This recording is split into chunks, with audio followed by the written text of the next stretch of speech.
Pinapalambot ko ang pata. So, today is nilagang pata.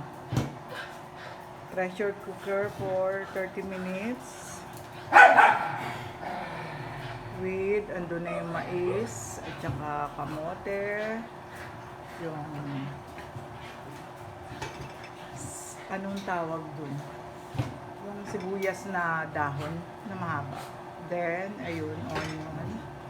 And black pepper na buo. Ayan, siguro mga 10 minutes pa, papatayin ko na siya. At then, tanggal takip. And then, halo nito mga to. Halo na ang kanyang mga gulay. And then,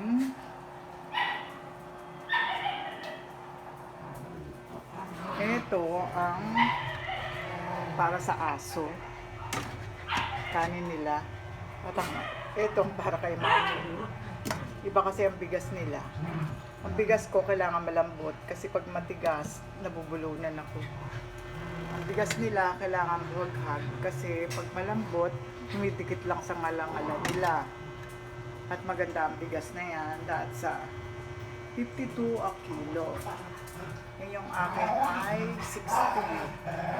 Ayan, tignan nyo ang diferensya ng dalawang rice cooker. Diba?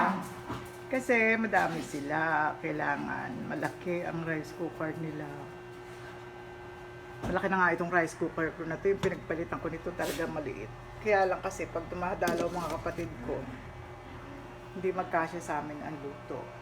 Kaya medyo nilakihan ko na yung aking rice cooker. Ayun.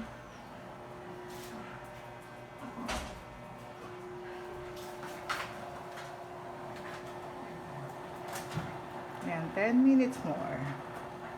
And then, kukunan ko na lang ulit pagluto na. Kasi natatamad akong mag-set up ng ring light. I-charge ko pa ang microphone. Nakalimutan ko i-charge kahapon.